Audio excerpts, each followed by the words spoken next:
Hello, and welcome to the Texas Department of Public Safety demonstration of the Vehicle Inspection Connection Bring Your Own Device program. Today, we'll be demonstrating how to perform a re-inspection. To begin, you'll need to navigate to the Vehicle Inspection Connection landing page and enter your username and password. Please note that the password is case sensitive.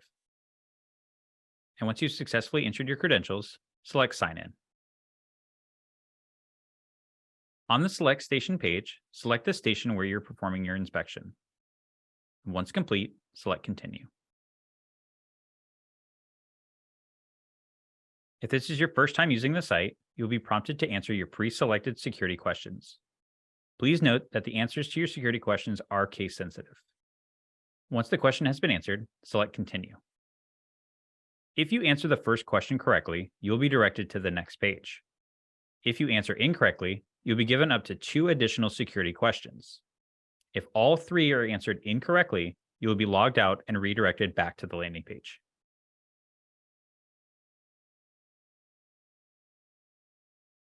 Next, you'll be given 2 options for which inspection to complete. For this demonstration, select Start New Inspection. Please note that this video demonstrates how scanning will appear on a cell phone or mobile device. Should you opt to scan from your laptop, you will complete the same steps to scan a VIN. On this page, you can enter vehicle information by scanning the VIN or by manually entering the vehicle license plate or VIN. To scan the VIN with your device, select the blue icon in the space under Enter VIN. A pop-up may appear stating stage-vic.ad.portal.texas.gov would like to access the camera. Select Allow to grant permission. Once the camera opens, a blue horizontal line appears. Ensure that you are scanning in bright lighting and approaching the VIN slowly to improve the focus of your device's camera. To scan, align the blue line with the VIN. Once you have scanned the VIN code, the number will automatically populate in the Enter VIN space. If you do not have the ability to scan the VIN, you can proceed by entering it manually. Additionally, you can always search for the vehicle record by manually entering the license plate number. Once complete, select Continue. If the VIN or license plate is recognized, confirm the vehicle details below, and if accurate, select Confirm. Please note that if your vehicle is eligible for re-inspection, you will receive a notification under the vehicle details.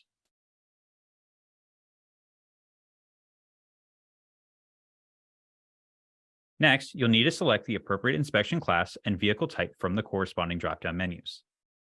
If your vehicle record was recognized during vehicle lookup, the inspection class and vehicle type will already be selected for you.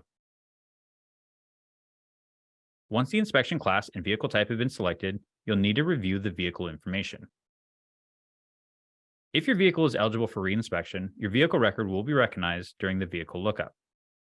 Please verify that all loaded information is accurate and make corrections where applicable. Next, select the appropriate fuel type from the drop-down menu. Now, select the appropriate response to, does your vehicle have a license plate? If your vehicle does have a license plate, input the number and select the license plate type from the dropdown. If your vehicle was recognized during vehicle lookup, the license plate number will be populated for you. If your vehicle does not have a license plate, the number and type selections will not appear. Next, select the appropriate registration county from the drop-down menu. After selecting your registration county, you have the option to enter your registration expiration date.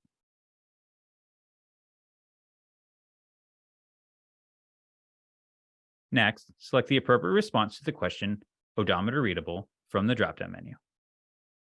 If you selected unreadable or none, the odometer and confirm odometer sections will be grayed out and no information needs to be added. If you selected readable from the dropdown, enter in the mileage from the odometer and reconfirm the mileage below. Once all sections have been completed, select Continue. If your selected registration county requires emissions testing, you'll be directed to the emissions affidavit section. Here, you'll need to complete the affiant name section with at least your first and last name in the appropriate boxes. Next, scroll down to the emissions testing exemption section and select the appropriate exception.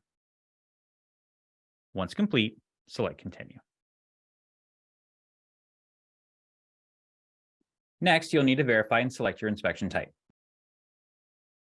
First, select Insurance Expiration Type and enter the corresponding details. Now you need to select your inspection test type. For this demonstration, we will select Reinspection. Once complete, select Continue. For re-inspections, you will see the items that were previously marked as failed. Here, you will need to re-review these items by selecting the inspection item, re-performing the inspection, and updating the status as appropriate. If there are noticeable issues with items that previously passed inspection, you will need to update the status as appropriate. Once the correct status has been marked, select Done. In the event that all items have now passed inspection, select the box stating, I certify that all items have passed inspection. If any item is still marked as fail, the certification box will be grayed out. Once you've completed all inspection items, select Continue. Next, you'll need to enter and confirm the fees associated with the inspection that you are performing. Once the fees have been entered, select Continue. Next, review all information on the vehicle inspection report, and if the information is accurate, print and sign the report and provide the signed report to the customer. Once the report has been printed, signed, and delivered, select Finish Inspection. Once the inspection has been finished, you will be returned to the landing page. If additional inspections are needed, please re-log in and repeat the steps to perform the inspection. This brings us to the end of our demonstration. If you have additional questions, please reference the Frequently Asked Question link on the right-hand side of the login page. If you still require assistance, please reach out to the help desk or contact your DPS representative. For additional training videos and resources, please visit the DPS website shown on the screen. Thank you for watching. This concludes our presentation.